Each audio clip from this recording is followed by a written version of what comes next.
Good morning, dear students. Welcome to you in Nirmal IIT and Medical Academy. कल की class आपने register में note down कर ली होगी, समझ में आ गया होगा। कहीं भी कोई आपके डाउट रहता है, कहीं प्रॉब्लम होती है, कोई बात समझ में नहीं आती, तो आप ये मेरा व्हाट्सएप नंबर है 9214429222 के विजय। आप व्हाट्सएप पर फ़ोन पर कॉल करके या पर्सनल कांटेक्ट करके भी आप डिस्कस कर सकते हैं। चलो हम सीधा लेक्चर चालू करते हैं कल के बाद से। देखो कल हमने केमिकल कॉम्बिनेशन का फर्स्ट लॉ क्लास में डिस्कस किया था, और वो फर्स्ट लॉ क्या था? Law of mass conservation. और उस लॉ ऑफ मास कंजर्वेशन का फाइनल कंक्लूजन ये निकला था कि mass of reactant equal to mass of product. अच्छा, ये mass of reactant mass of product के बराबर क्यों होता है? तो ऐसा इसलिए होता है कि जितने total number of atoms reactant side में होते हैं, उतने ही total number of atoms product side में भी चले जाते हैं। दोनों के नंबर ऑफ एटम्स में कोई चेंजेस नहीं आता। जैसे कि कल ही हमने एक एग्जांपल समझा था कि जब लाइमस्टोन को स्ट्रांगली हीटेड किया जाता है तो डीकम्पोज होकर कैल्शियम ऑक्साइड और आपके कार्बन डाइऑक्साइड में कन्वर्ट होता है। अब जरा इस बैलेंस इक्वेशन को देखिए। रिएक्टेंट साइड में there is one calcium atom, product side में भी वन कैल्शियम एटम है। One carbon atom at reactant side, also one carbon atom at product side. Three oxygen atom O3, there are three oxygen atom at reactant, और three product में one as a calcium oxide and two as a carbon dioxide. तो भाई जितने atom reactant में होंगे वो ही product में चले जाते हैं, और इसलिए जो मास रिएक्टेंट का होगा वही मास प्रोडक्ट का होगा। तो हम इसको यूँ भी लिख सकते हैं कि number of atoms at reactant equal to number of atoms at product. Product में भी इतने ही एटम रहेंगे। और ये था आपका लॉ ऑफ मास कंजर्वेशन। अब हम आते हैं सेकंड लॉ की तरफ। देखो सेकंड लॉ यहाँ पर है law of multiple proportion. Sorry, पहले मल्टीपल बाद में लेंगे, पहले law of constant proportion. Law of constant proportion यानी कि प्रोपोर्शन कांस्टेंट रहता है, डेफिनेट रहता है। इसको लॉ ऑफ डेफिनेट प्रोपोर्शन भी कह देते हैं, और लॉ ऑफ कांस्टेंट प्रोपोर्शन तो इसका नाम है ही। देखिए लॉ कब जनरेट होता है, लॉ बेसिकली है क्या? देखो कोई भी कंपाउंड है, उस कंपाउंड के एक से ज़्यादा मेथड ऑफ प्रिपरेशन होते हैं, उस कंपाउंड के एक से ज़्यादा नेचुरल सोर्सेज होते हैं। जैसे कि एक जाना पहचाना कंपाउंड है वाटर, जिसका कि हम फॉर्मूला लिखते हैं H2O। अब नेचर में वाटर के कई सोर्सेज हो सकते हैं, कई सारे इसके मेथड ऑफ प्रिपरेशन हो सकते हैं। फॉर एग्जांपल जैसे बारिश हो रही है और उसका पानी आपने कंटेनर में इकट्ठा कर लिया, तो क्या हो गया? Raining water. एक आपने कांच का गिलास लिया, या आप इधर लेबोरेटरी में हो तो बीकर ले लिया, ग्लास टाइप का एक कंटेनर होता है जिसको बीकर बोलते हैं, और इस बीकर में आपने क्या किया? 100 ml वाटर इकट्ठा कर लिया। सेकंड में आपने क्या किया? आप नदी पर गए और वहाँ से पानी भर के ले आए और रिवर वाटर इसमें आपने इकट्ठा कर लिया। तीसरे कंटेनर में आपने क्या किया, लेबोरेटरी में पानी बनाया। आपने किसी नेचुरल सोर्स से वाटर इकट्ठा नहीं किया, लेबोरेटरी में आपने वाटर को प्रिपेयर किया। इसको बोलेंगे सिंथेटिक वाटर। सिंथेटिक वाटर कैसे बनाया? लेबोरेटरी में वाटर को बनाने के बहुत सारे तरीके हो सकते हैं, कोई भी एक तरीका इजीली। जैसे एक बड़ा आसान तरीका है कि यदि हाइड्रोजन गैस को जलाएं तो ये पानी में बदल जाएगी। ये पानी वेपर की फॉर्म में बनेगा, उसको ठंडा करेंगे तो लिक्विड फॉर्म में वाटर मिल जाएगा, और इस वाटर को भी हमने इकट्ठा कर लिया एक कंटेनर में। इसके बाद एक साइंटिस्ट लेबोरेटरी में वाटर के तीनों सैंपल लेकर के जाता है, और तीनों सैंपल में हाइड्रोजन और ऑक्सीजन के मास या वेट का रेशो निकालता है। वो एक साइंटिस्ट वाटर के तीनों सैंपल को लेबोरेटरी में लेकर के जाता है, और वो क्या करता है, इन तीनों सैंपल में, क्योंकि वाटर के दो एलिमेंट हैं, दो एलिमेंट से मिलकर के वाटर बन रहा है, एक तो हाइड्रोजन और एक ऑक्सीजन। अब साइंटिस्ट क्या करता है कि लेबोरेटरी में जो वाटर के तीनों सैंपल हैं, तीनों में हाइड्रोजन और ऑक्सीजन के वेट का रेशो निकालता है। तो वह साइंटिस्ट ने देखा इस पहले सैंपल में weight of hydrogen ratio weight of oxygen, ये W सिंबल है वेट का और H सिंबल है हाइड्रोजन का। WH का मतलब है वेट ऑफ हाइड्रोजन, WO का मतलब होता है वेट ऑफ ऑक्सीजन। और जब इस रेशो को निकाला गया तो रेशो आया 1:8। सेकंड सैंपल में भी weight of hydrogen ratio weight of oxygen, ये भी जब निकाला तो ये भी आया 1:8। और जो सिंथेटिक पानी था, लेबोरेटरी में बना हुआ पानी था, इसमें भी जब हाइड्रोजन और ऑक्सीजन का वेट का रेशो निकाला, ये भी आया 1:8। इस रेशो का मीनिंग ये हुआ कि 1 ग्राम हाइड्रोजन होगी तो ऑक्सीजन 8 ग्राम होगी। यदि हाइड्रोजन की क्वांटिटी को डबल कर दें तो ऑक्सीजन की क्वांटिटी भी डबल हो जाएगी। यदि हाइड्रोजन को 1 से बढ़ा करके 2 ग्राम कर दें, 2 ग्राम कर दें, तो ऑक्सीजन 8 से दोगुनी होकर के 16 ग्राम हो जाएगी। रेशो कितना रहेगा? हमेशा 1:8। इसका मतलब ये हुआ कि वाटर में जो एलिमेंट है, इन एलिमेंट का जो रेशो होता है वो हमेशा कांस्टेंट होता है। और जो बात एज अ कंपाउंड वाटर के लिए सही है, वही बात सभी कंपाउंड्स के लिए सही है। यानी कि in all compound ratio of amount of elements remain always constant. ध्यान दीजिए, इन ऑल कंपाउंड, सभी कंपाउंड में ratio of amount of element, जो एलिमेंट के अमाउंट का जो रेशो है, remain always constant. Means this ratio does not depend on the source of compound and method of preparation of compound. ये जो element का जो रेशो होता है कंपाउंड के अंदर, जो एलिमेंट के अमाउंट का रेशो होता है, उस कंपाउंड के सोर्स पर डिपेंड नहीं करता, उस कंपाउंड के मेथड ऑफ प्रिपरेशन पर डिपेंड नहीं करता। ये रेशो हमेशा कांस्टेंट ही रहता है। इसी को कहते हैं लॉ ऑफ कांस्टेंट प्रपोर्शन। चलो इस लॉ को हम लैंग्वेज में लिख लेते हैं। बड़ी सिंपल सी लैंग्वेज है, देखिए यहाँ पर। In all compounds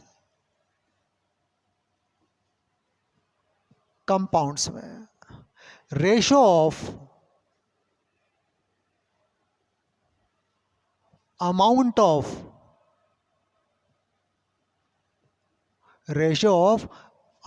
of elements, ratio of amounts of element remain constant constant रहता है। क्यों रहता है कांस्टेंट? दिस रेशो, ये जो रेशो होता है, डज नॉट डिपेंड ऑन, किस पर डिपेंड नहीं करता? Does not depend on method of preparation, method of preparation.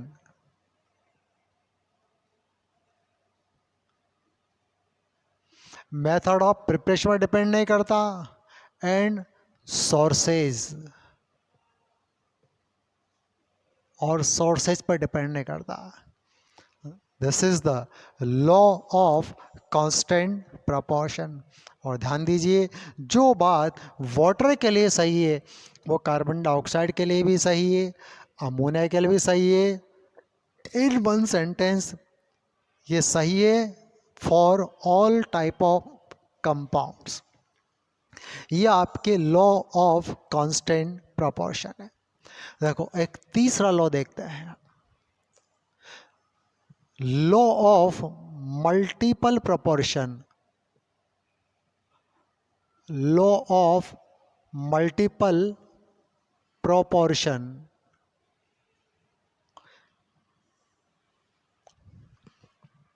अब देखिए ये लॉ ऑफ मल्टीपल प्रोपोर्शन आखिर है क्या? देखो ये लॉ एक खास कंडीशन में एप्लीकेबल होता है, और वो खास कंडीशन, वो सरकमस्टांसेस ये है कि जब दो अलग अलग एलिमेंट्स रिएक्शन करके एक से ज़्यादा तरह के कंपाउंड बनाते हैं। ध्यान दीजिए, when two different elements are chemically combined to form more than one type of compounds, यानी कि दो डिफरेंट एलिमेंट्स केमिकल रिएक्शन करके एक से ज़्यादा तरह के कंपाउंड्स फॉर्म करते हैं। उस सिचुएशन के लिए, उस सरकमस्टांसेज में ये law of multiple proportion strictly applicable होता है। चलो एक एग्जांपल देखते हैं। देखो जैसे कि मान लीजिए यहाँ पर दो कंपाउंड है, एक हाइड्रोजन और एक ऑक्सीजन। इन दोनों के रिएक्शन से दो डिफरेंट कंपाउंड बन सकते हैं। एक तो वाटर बनता है, वेल नोन कंपाउंड है, और एक हाइड्रोजन पेरोक्साइड भी तो इन्हीं दोनों का कंपाउंड है। हाइड्रोजन पेरोक्साइड में भी तो एलिमेंट दो ही हैं, एक तो हाइड्रोजन और एक ऑक्सीजन। वाटर के भी दो ही एलिमेंट है, एक हाइड्रोजन और एक ऑक्सीजन। तो इस सिचुएशन के लिए ये लॉ ऑफ मल्टीपल प्रोपोर्शन है। क्या है लॉ, जरा देखते हैं। ऐसा करते हैं, अपन हाइड्रोजन ऑक्सीजन दोनों के रिएक्शन से पहले तो बनाते हैं वाटर। ये वाटर को बनने की बैलेंस इक्वेशन हो गई। अब देखो इस में क्या हो रहा है कि हाइड्रोजन के 2 मॉलिक्यूल्स ऑक्सीजन के 1 मॉलिक्यूल से रिएक्शन करके वाटर के 2 मॉलिक्यूल्स प्रिपेयर कर रहा है। आपने 9th और 10 में एक बात डिस्कस की होगी कि केमिकल रिएक्शन में जो रिएक्टेंट होते हैं, यह रिएक्टेंट इनके मॉलिक्यूलर मास के रेशो में रिएक्शन में पार्टिसिपेट करते हैं। ध्यान दीजिए, जो रिएक्टेंट, ये रिएक्टेंट ही तो है। Hydrogen and oxygen are the reactant. जो रिएक्शन में इन्वॉल्व होते हैं वो रिएक्टेंट होते हैं। तो जो रिएक्टेंट्स होते हैं वो रिएक्टेंट उनके मॉलिक्यूलर मास के रेशो में, उनके अमाउंट का रेशो, उनके वेट का रेशो क्या होता है? उनके मॉलिक्यूलर मास का रेशो होता है। किसी भी केमिकल रिएक्शन में जो रिएक्टेंट के वेट का जो रेशो होगा, रिएक्टेंट के भार का जो रेशो होता है, वो उनके मॉलिक्यूलर मास के रेशो के बराबर होता है। कैसे, जरा देखिए। जैसे हाइड्रोजन का मॉलिक्यूलर मास कितना होता है? 2। एटॉमिक मास कितना होता है? 1। हाइड्रोजन का एटम, ये एटम ऑफ हाइड्रोजन, इसका एटॉमिक मास 1 है, बट मॉलिक्यूल लेंगे H2 तो मॉलिक्यूलर मास कितना हो जाएगा? 2। तो molecular mass of hydrogen is the 2। In this equation there is 2 hydrogen molecule. For one molecule, molecular mass is 2. For two molecule, total molecular mass will be 4. 2 multiply by 2 यानी कि 4. यानी कि hydrogen के यदि हम 4 ग्राम लें, अब देखो ऑक्सीजन के कितने ग्राम लेने होंगे. ऑक्सीजन का मॉलिक्यूलर मास होता है 32. तो 4 gram hydrogen will react with 32 gram of oxygen. ये एक्सपेरिमेंटली प्रूवन है ये. यानी कि केमिकल रिएक्शन में रिएक्टेंट के वेट का जो रेशो होता है वो उनके मॉलिक्यूलर मास के रेशो के बराबर होता है. यानी कि 4 gram hydrogen will react with 32 gram of oxygen. यदि हाइड्रोजन की क्वांटिटी को डबल कर दें, हम 4 की जगह 8 ग्राम कर दें, तो ऑक्सीजन को भी डबल करना पड़ेगा. 32 की जगह 64 लेना होगा. सेकंड में देखिए H2O2 में. H2O2 बनाने में क्या होगा कि H2 प्लस O2 ये रिएक्शन करके क्या बनाएंगे, हाइड्रोजन परऑक्साइड बनाते हैं. यहाँ देखिए, यहाँ हाइड्रोजन का सिंगल मॉलिक्यूल है तो मॉलिक्यूलर मास कितना है 2. तो 2 gram hydrogen react with 32 gram of oxygen. यहाँ भी O2 ही है, 32 ग्राम ऑफ ऑक्सीजन. अब इन दोनों एग्जाम्पल में क्या हो रहा है देखिए, यहाँ भी ऑक्सीजन के 32 ग्राम है, यहाँ भी ऑक्सीजन के 32 ग्राम है. यानी कि fix mass of one element, एक एलिमेंट का फिक्स मास, ध्यान दीजिए, fix mass of one element is reacting with different mass of other element.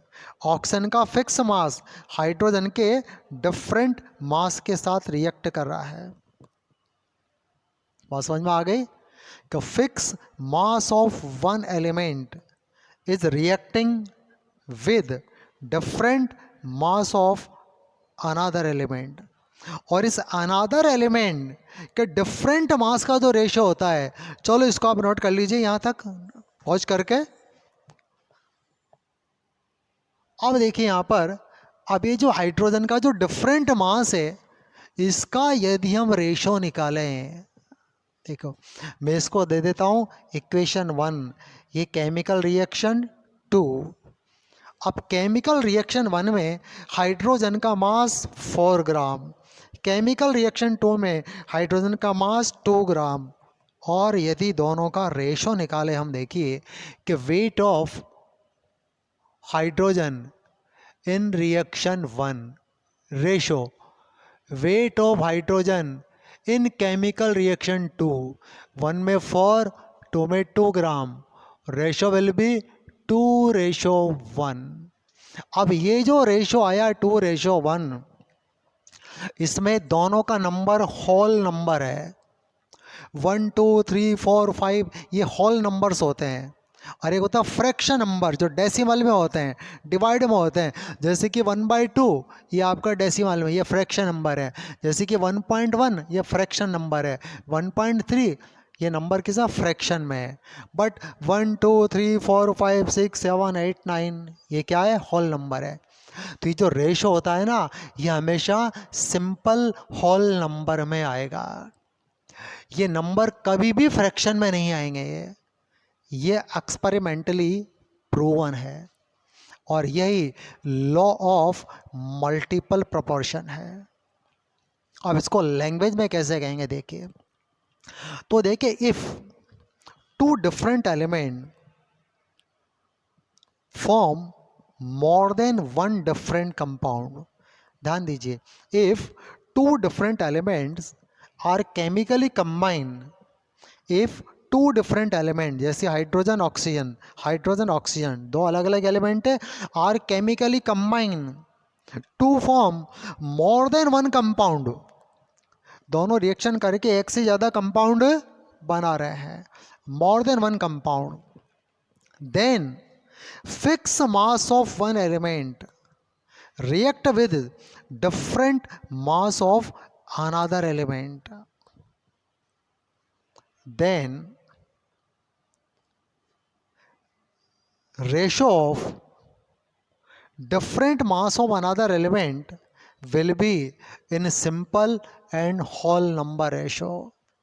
ये जो अनादर एलिमेंट का जो डिफरेंट मास है, इसका रेशो हमेशा कैसा होगा? सिंपल और होल नंबर में होगा। ये नंबर कभी भी फ्रैक्शन में नहीं आएगा। हम इसी को बोलते हैं लॉ ऑफ मल्टीपल प्रोपोर्शन। और ये लॉ उसी कंडीशन में एप्लीकेबल होगा जब दो अलग अलग एलिमेंट आपस में रिएक्शन करके एक से ज़्यादा तरह के कंपाउंड फॉर्म करते हैं। अब चलो मैं इसको लैंग्वेज में लिख लेता हूँ। If two element combine to form, देखिए हम इसको लैंग्वेज दे देता हूँ।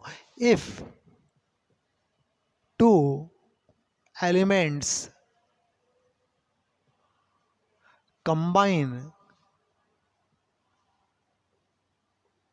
To form more than one compound, more than one compound, ये तो हो रहा है। देखिए बड़ा सिंपल से यहाँ पर दिख रहा है। इफ टू एलिमेंट कंबाइन, कि दो element hydrogen oxygen combine to form more than one compound, दो कंपाउंड बना रहे हैं। H2O और हाइड्रोजन परऑक्साइड, दो तरह के कंपाउंड बना रहे हैं। अब आगे क्या होगा? मास of one element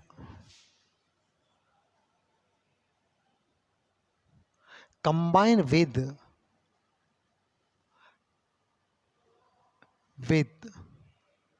fixed mass of other element,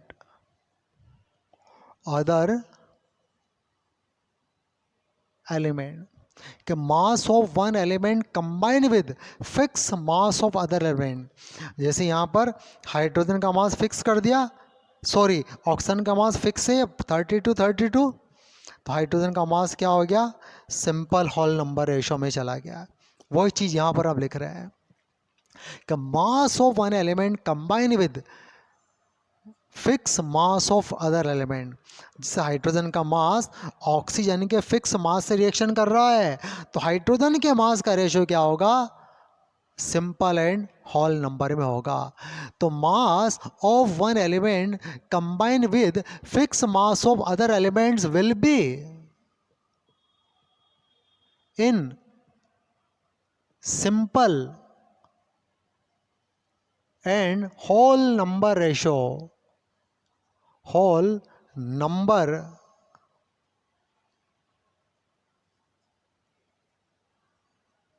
ratio. ये आपके लॉ ऑफ मल्टीपल प्रोपोर्शन। चलो एक बार और जो लिखा उसको रीड करते हैं। If two elements combine to form more than one compound, mass of one element combine with fix mass of other element will be in simple and whole number ratio. ये है आपके लॉ ऑफ मल्टीपल प्रोपोर्शन। लेकिन ध्यान रहे ये तभी applicable होगा जब दो डिफरेंट एलिमेंट रिएक्शन करके एक से ज़्यादा तरह के कंपाउंड फॉर्म करें। जैसे कुछ और एग्जांपल देखते हैं। देखो जैसे कार्बन ऑक्सीजन, दोनों के रिएक्शन से एक तो कार्बन मोनोऑक्साइड भी बनती है और एक कार्बन डाइऑक्साइड भी बनती है। इसके लिए भी law of multiple proportion applicable है। सिमिलरली नाइट्रोजन और ऑक्सीजन दोनों के रिएक्शन से डिफरेंट तरह के कंपाउंड फॉर्म होते हैं। जैसे एक तो होता है नाइट्रस ऑक्साइड, एक होता है नाइट्रिक ऑक्साइड, एक होता है आपके नाइट्रोजन ट्राई ऑक्साइड, आगे भी बनते हैं। 5 तरह के ऑक्साइड बनते हैं नाइट्रोजन और ऑक्सीजन के रिएक्शन से। तो इन सारे सरकमस्टेंसेज में law of multiple proportion applicable होता है। अब देखिए एक बड़ा सिंपल सा थ्योरेटिकल क्वेश्चन इस लॉ के ऊपर हम यहाँ देखते हैं। क्वेश्चन इस तरीके से है, which of given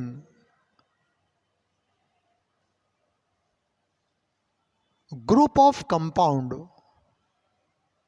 group of compound show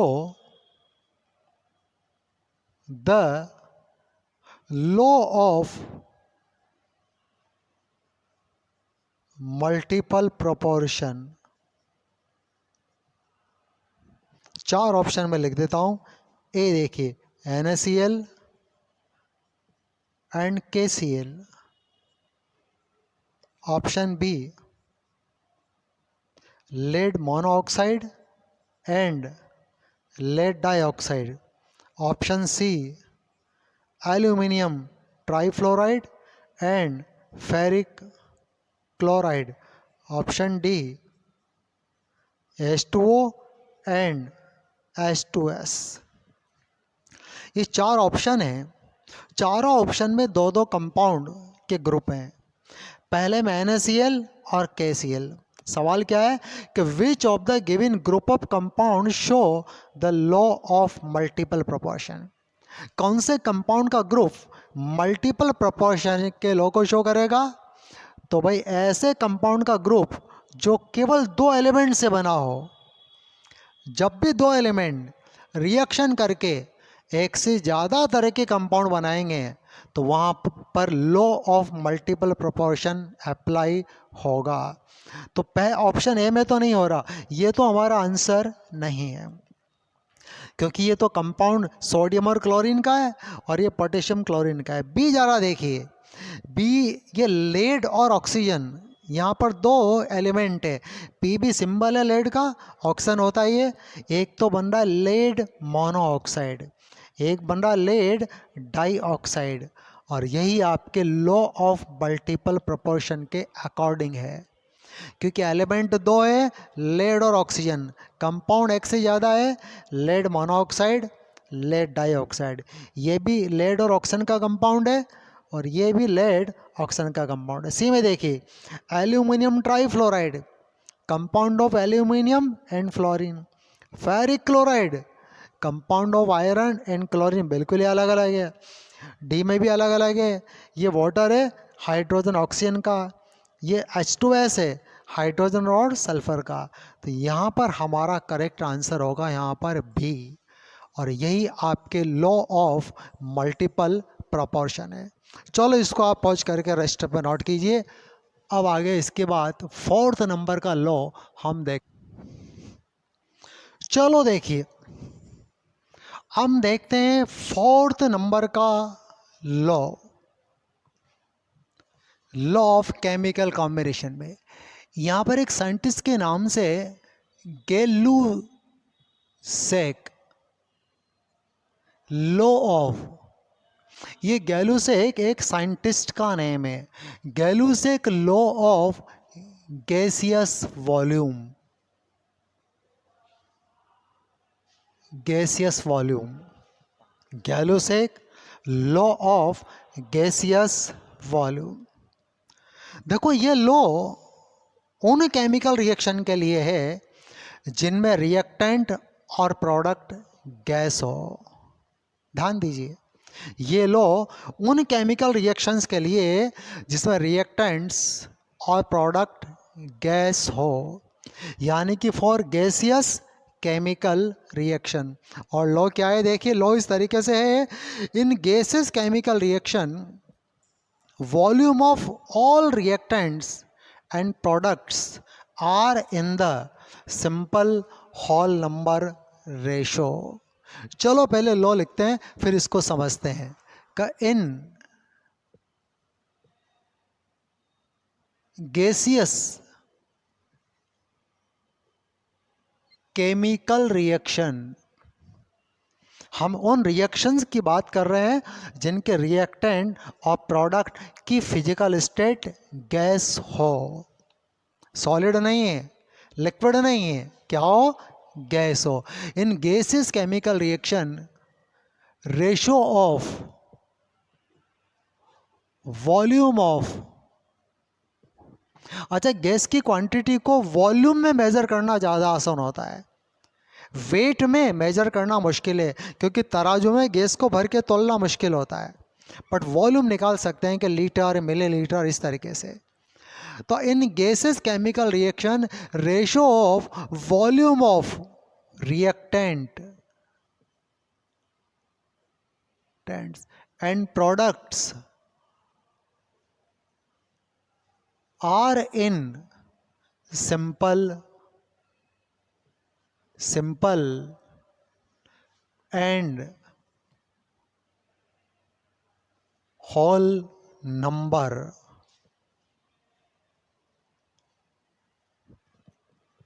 ये आपके Gay Lussac law of gaseous volume.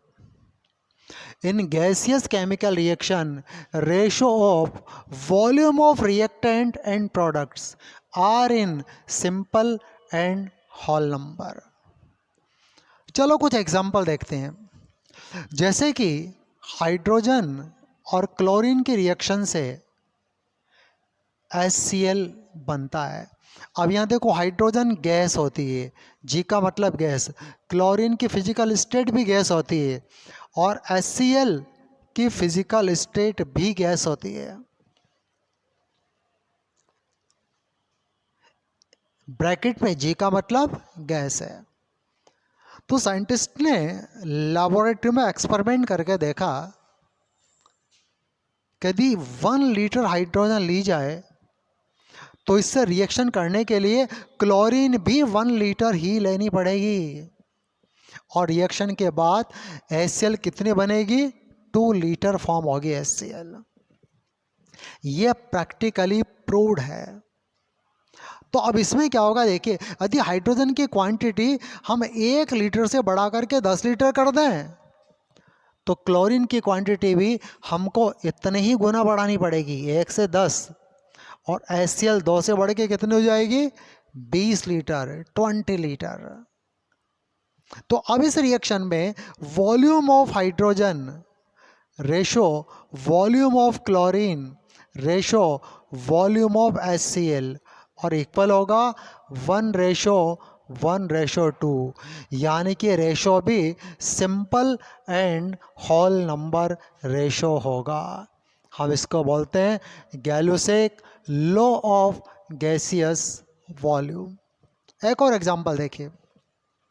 देखो, नाइट्रोजन गैस ही होती है, रिएक्ट विद हाइड्रोजन गैस, ये भी गैस है, और रिएक्शन के बाद क्या बनेगी? अमोनिया गैस, यह भी गैस है। नाइट्रोजन हाइड्रोजन के रिएक्शन से अमोनिया फॉर्म होती है। तो प्रैक्टिकली यह प्रूवन है कि यदि 1 लीटर नाइट्रोजन लें तो हमको 3 लीटर हाइड्रोजन लेनी ही पड़ेगी, और अमोनिया बनेगी यहाँ पर 2 लीटर। यह प्रैक्टिकली प्रूवन है। यानी कि रिएक्शन के पहले टोटल गैसेस वॉल्यूम था 4 litre, 1 litre for nitrogen and 3 litre for hydrogen. तो टोटल वॉल्यूम ऑफ गैस कितना होगा रिएक्शन के पहले? 4 लीटर। लेकिन जब सारा रिएक्टेंट प्रोडक्ट में बदल जाएगा तो अमोनिया का वॉल्यूम होगा यहाँ पर 2 लीटर। तो यहाँ भी इन तीनों गैसों के वॉल्यूम का जो रेशो होगा, कि volume of nitrogen ratio volume of hydrogen ratio volume of ammonia, ये होगा आपका 1:3:2, और ये भी सिंपल होल नंबर रेशो है। और ये आपके चौथा लॉ है, law of chemical combination, Gay-Lussac law of gaseous volume. देखिए, ध्यान रहे, ये लॉ उसी कंडीशन में एप्लीकेबल है जबकि रिएक्टेंट और प्रोडक्ट गैस हो। चलो अब देखते हैं 5th and last law. 5th, इसको बोलते हैं एवोगाड्रोज लॉ। ये एक बहुत ही ग्रेट साइंटिस्ट था, जिसका नाम है एवोगाड्रोज, और उसका लॉ है। ये लॉ हमारे आगे सबसे ज़्यादा काम आएगा इसी चैप्टर में। इसके पहले के 4 लॉ बस इसी चैप्टर में काम आएंगे, बस इनके एप्लीकेशन यहाँ पर फिनिश, आगे कहीं इसका कोई यूज नहीं है इन चारों लॉस का। बस हिस्ट्री है तो एक तरीके की, कि साइंटिफिक डेवलपमेंट की हिस्ट्री क्या है वो है। आगे काम आने वाला लॉ ये है एवोगाड्रोस लॉ। अब ये लॉ क्या है देखो, इसको एक एक्सपेरिमेंट से समझते हैं। देखो हम 2 कंटेनर लेते हैं, क्लोज कंटेनर है क्योंकि इनमें हमने गैसों को भरना है। दोनों कंटेनर का वॉल्यूम सेम है, ये V का मतलब है यहाँ पर वॉल्यूम, एक जैसा वॉल्यूम है दोनों का। दोनों 1-1 लीटर के हो सकते हैं, 5-5 लीटर के हो सकते हैं, बट वॉल्यूम इज सेम। दोनों में 2 अलग अलग गैसें हमने फिल कर रखी। सपोज करो इसमें ऑक्सीजन और इसमें कार्बन डाइऑक्साइड, दोनों गैसियस सब्सटेंस हैं। जब किसी क्लोज कंटेनर में हम गैस फिलअप करते हैं तो गैस कंटेनर की वॉल के ऊपर एक प्रेशर, एक दाब, एक प्रेशर डालती है। यहाँ जितना प्रेशर ऑक्सीजन का है उतना प्रेशर ही कार्बन डाइऑक्साइड का है, यानी कि दोनों का प्रेशर भी सेम है। जब आप मोटरसाइकिल की ट्यूब में हवा डालाते हो तो वो भी प्रेशर नापता है, उस हवा का उसके अंदर एक प्रेशर होता है, प्रेशर दोनों का इक्वल है। टेम्परेचर भी दोनों का सेम है। ये टी किसका सिंबल है? टेम्परेचर का सिंबल है। तो ये एवोगैड्रो महाराज कहते हैं, यहाँ पर ये साइंटिस्ट जी कहते हैं कि यदि डिफरेंट गैसेस में टेम्परेचर, प्रेशर और वॉल्यूम इक्वल कर दिया जाए, सुनना, यदि डिफरेंट गैसेस के लिए इन 3 पैरामीटर्स को सेम कर दें, टेम्परेचर, प्रेशर, वॉल्यूम को, तो चौथा पैरामीटर ऑटोमेटिक सेम हो जाएगा। और वो चौथा पैरामीटर होता है नंबर ऑफ मॉलिक्यूल्स। क्या होगा? Number of molecules. यही एवोगैड्रोस लॉ है। अब इसको लैंग्वेज में कैसे लिखेंगे? देखो, all gases contain same number of molecules at the same temperature, same pressure and same volume. All gases, अलग अलग गैसेज की बात चल रही है। यहाँ एग्जाम्पल के रूप में 2 गैसेज ली, ऑक्सीजन और कार्बन डाइऑक्साइड। हम और गैसें लेंगे तो भी ये लो लगेगा। All gases contain same number of molecule at the same temperature, same pressure and same volume. इसको बोलते हैं एवोगैड्रोस लॉ। बड़ा सिंपल है, देखिए कि all gases contain same number of molecules. All gases contain same number of molecules 8 at the same temperature,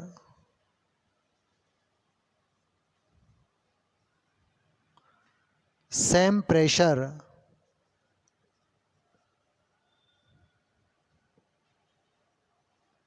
and same volume.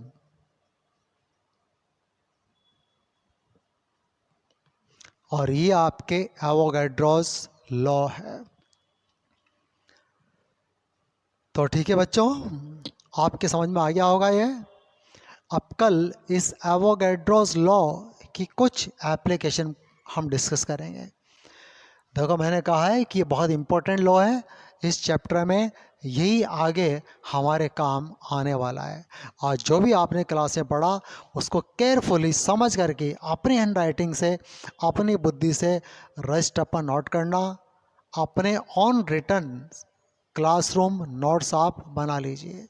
कहीं भी कोई डाउट रहता है, कोई प्रॉब्लम रहती है, तो आप जो मेरा व्हाट्सएप नंबर है का 9214429222 के विजय, इस पर आप डायरेक्ट कॉल करके मुझसे डिस्कस कर सकते हैं, व्हाट्सएप पर प्रॉब्लम शेयर कर सकते हैं, और पर्सनल कांटेक्ट करके भी आप अपने प्रॉब्लम, अपने डाउट क्लियर कर सकते हैं। चलो ठीक है, थैंक यू वेरी मच।